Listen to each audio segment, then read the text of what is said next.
Assalamualaikum.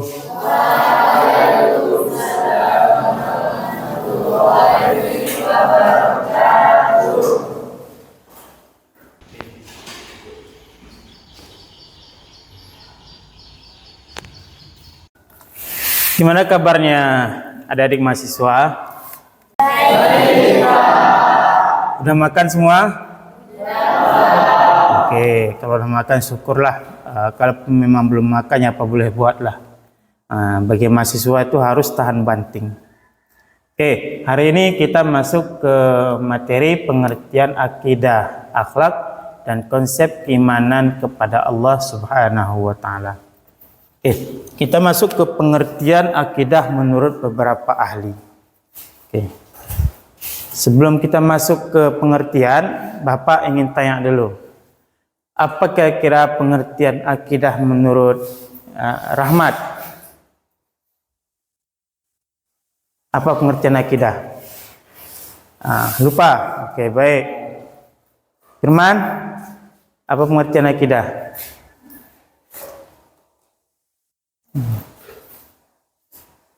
Lupa? Oke, kita masuk. Pengertian akidah menurut beberapa ahli. Di antaranya adalah Al-Juwaini. Siapa Al-Juwaini? Al-Juwaini adalah seorang ahli teologi pemikiran Islam dari abad ke-11. Mendefinisikan akidah sebagai pengetahuan yang disandarkan pada dalil-dalil yang pasti dan mengenai hal-hal yang tak bisa diuji dengan indera manusia. Menurut Al-Juwaini bahwa akidah sesuatu yang butuh kepada dalil dan tidak bisa diuji dengan panca indera manusia. Secara penglihatan nggak bisa, secara pendengaran nggak bisa. Dia ada, tapi untuk membuktikannya harus berdasarkan dalil. Itu disebut dengan akidah menurut pendapat Al-Juwaini. Siapa Al-Juwaini? Yaitu tokoh teologi Islam yang hidup pada masa abad ke-11. Yang kedua, Imam Al-Ghazali. Tentu adik mahasiswa pasti tahu.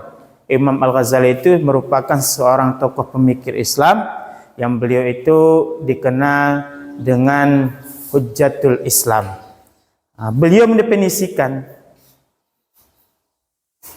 akidah sebagai pengetahuan yang meyakini kebenaran dengan keyakinan mutlak dan tidak dipengaruhi oleh keraguan atau kebingungan. Kata beliau apa? Bahwa akidah meyakini suatu kebenaran dengan secara mutlak tanpa ada keraguan, yakin sebenar-benarnya, dan tidak dipengaruhi oleh keraguan atau kebingungan. Itu yang disebut akidah akhlak.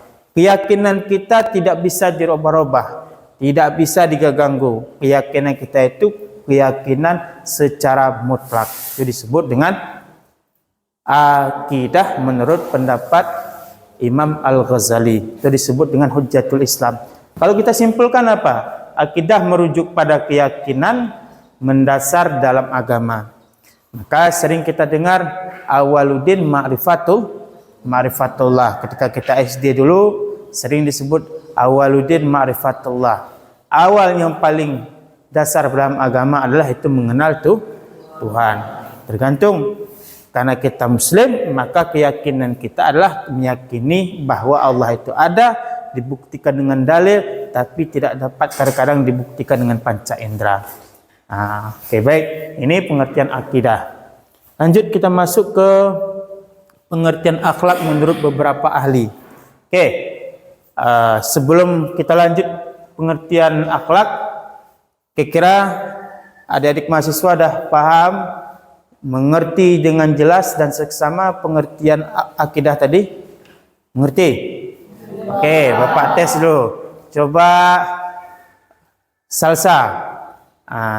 Kira-kira mengerti apa pengertian akidah tadi? Mengerti? Mengerti, oke, bagus. Jadi Bapak anggap semuanya sudah mengerti. Lanjut. Pengertian akhlak menurut beberapa ahli. Di antaranya pertama Al-Jahiz. Al-Jahiz seorang cendekiawan, seorang tokoh muslim dari Arab yang hidup pada masa abad ke-9, beliau mendefinisikan akhlak sebagai sifat yang melekat pada manusia dan mempengaruhi perbuatannya. Akhlak adalah sifat yang ada pada manusia dan akan mempengaruhi perbuatannya. Berarti akhlak itu adalah sesuatu yang ada di dalam hati yang itu akan diaplikasikan pada perbuatan sehari-hari. Itu menurut pendapat Al-Jahiz. Sedangkan menurut pendapat Ibnu Miskawah, beliau merupakan seorang filosof dan sejarawan Persia yang hidup pada masa abad ke-10. Beliau menyebutkan bahwa akhlak sebagai kecenderungan bawaan yang dimiliki manusia untuk berbuat baik. Bawaan dasar. Kalau bahasa kita, baik bapaknya, baik pula anaknya. Bahkan dalam istilah yang disebutkan, anak kencing berdiri, ayah kencing berdiri, anak kencing berdiri. Bawaan itu sudah ada dari lahir, kata beliau. Dan itu cenderung akan terbawa kepada kegiatan sehari-hari, perbuatan kita. Itu yang disebut oleh Ibnu Miskawah. Sedangkan menurut pendapat Imam Al-Ghazali, Imam Al-Ghazali bukan hanya sekedar ahli dalam akidah saja. Imam Al-Ghazali, beliau di akhlak pun iya, di akidah pun iya, dan di fikih pun beliau ahli. Maka pada dahulunya Imam Al-Ghazali, beliau itu ahli dalam bidang fikih. Setelah itu baru beliau bertransformasi mendalami pemahaman akidah dan akhlak, sehingga beliau itu disebut dengan Hujjatul Islam, dan dianggap banyak karangan beliau yang berhubungan tentang akhlak ataupun tasawuf. Di antaranya karangan beliau yang fundamental adalah Ihya Ulumuddin. Apa yang beliau maksud dengan akhlak? Akhlak adalah keadaan batiniah, sesuatu yang ada dalam hati, tercermin dalam perilaku manusia dan dapat dibentuk melalui latihan dan pendidikan. Kata beliau apa? Bahwa akhlak itu keadaan yang ada dalam hati dan itu bisa dirubah, bisa dilatih berdasarkan pelatihan dan pendidikan. Karena pada dasarnya, kata beliau, manusia itu lahirnya pada dasarnya itu fitrah.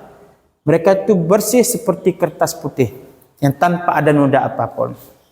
Maka untuk memproses dia baik apa buruknya tergantung bagaimana pendidikan yang mereka dapat dan pelatihan yang diberikan oleh ibunya. Maka disebut dalam istilah agama kita, al-ummu madrasatul ula. Ibu merupakan sekolah pertama bagi anak-anak. Maka kalau mau anaknya baik, maka pilih ibu yang baik. Kalau anaknya buruk, mungkin kemungkinan ibunya, tempat pabriknya itu sudah rusak. Maka harus nyari pabrik yang bagus. Oke dah. Itu menurut beliau bisa dirubah perilaku itu berdasarkan latihan riyadhah ataupun berdasarkan pendidikan. Maka tergantung bagaimana kita mencari pendidikan untuk anak-anak kita. Ada adik mas suara? Paham? Ada yang bertanya? Enggak ada? Kalau enggak ada berarti Bapak anggap sudah mengerti. Nanti akan kita buktikan di tugas akhir nanti. Oke. Selanjutnya, masuk kita ke pengertian iman kepada Allah. Oke. Iman kepada Allah adalah keyakinan yang mendasar dalam Islam bahwa adalah Allah satu-satunya Tuhan yang patut disembah dan bahwa Dia adalah pencipta, pemelihara, pengatur segala sesuatu di alam semesta. Ini juga mencakup keyakinan terhadap sifat-sifat dan atribut Allah yang dijelaskan dalam Quran, hadis. Iman kepada Allah merupakan satu dari 6 rukun iman dalam Islam. Selanjutnya keimanan kepada Allah itu adalah keyakinan yang paling mendasar dalam kehidupan kita. Iman kita benar, maka akan berpengaruh kepada akhir hayat kita. Maka pengiman kepada Allah merupakan salah satu masuk dalam rukun 6 yang Ada rukun 6. Rukun iman itu ada 6. Di antaranya salah satunya adalah pengertian iman kepada Allah Subhanahu wa taala. Maka keimanan kepada Allah itu harus komitmen, harus kuat sungguh-sungguh. Kalau seandainya datang orang, ku potong lehermu, maka kita tetap mengakui aku beriman kepada Allah dan mengakui bahwa Allah itu hanya satu. Itu yang disebut dengan iman kepada Allah. Lantas ada sebahagian saudara kita yang berbeda akidah dengan kita. Apakah lantas kita bermusuhan dengan mereka? Apakah harus kita konflik dengan mereka? Tidak. Biarkan mereka memiliki keyakinan masing-masing. Karena di negara kita tidak pernah melarang perbedaan agama yang sudah diakui oleh negara kita. Ada berapa agama yang diakui di negara kita? Ada 5 atau 6? 5 atau 6? Oke, ada tambahannya dah. Pertama agama Islam, Kristen, Katolik, Hindu, Buddha. Satu lagi Konghucu. 6 berarti. 6 yang diakui di dalam negara kita. Selain daripada 6 ini, agama yang 6 ini, maka ini dianggap keluar dari aturan negara kita. Kalau selama yang 6 ini yang ada di negara Indonesia kita, maka tidak boleh kita ganggu, tidak boleh kita caci, tidak boleh ada terjadi konflik di antara umat beragama di antara kita. Sehingga di tempat kita ada dibentuk dalam Kementerian Agama FKUB, Forum Umat Kerukunan Beragama. Lanjut. Konsep keimanan. Keimanan merujuk pada keyakinan atau iman seorang terhadap hal-hal yang bersifat rohania. Iman sesuatu, keyakinan seseorang, sesuatu yang bersifat rohania. Apa rohania? Sesuatu yang tidak bisa nampak, dengan hati kita mengimaninya. Khususnya dalam konteks agama. Berikut adalah beberapa aspek dalam konsep keimanan. Konsep keimanan itu ada berapa kira-kira? Yang pertama itu ada 6. Yang pertama,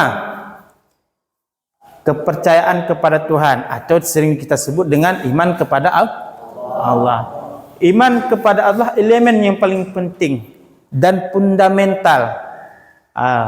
Mempunyai keyakinan bahwa ada entitas ilahi yang menciptakan alam semesta dan memiliki kekuasaan mutlak atas segalanya. Yakin kita bahwa hanya satu, dan dia yang menciptakan sesuatu yang ada dalam muka bumi ini. Itu keyakinan pertama kita mendasar kepada Allah Subhanahu wa taala. Ini harus dibentuk keyakinan itu mulai dari sekarang. Yang kedua, konsep iman yang kedua ataupun sering kita sebut rukun iman yang kedua itu iman kepada malaikat. Pada dasar malaikatnya adalah merupakan makhluk yang rohaniah yang tidak tampak dengan kasat mata. Mereka ada tapi tidak nampak dengan kasat mata. Siapa malaikat? Kita meyakini bahwa malaikat itu makhluk Allah yang diutus untuk melaksanakan berbagai tugas. Maka keimanan terhadap malaikat mencakup bahwa mereka ada dan mereka memiliki tugas-tugas yang telah ditentukan. Maka salah satu dalam keimanan kita harus kita yakini bahwa ada malaikat itu 10 yang memiliki tugas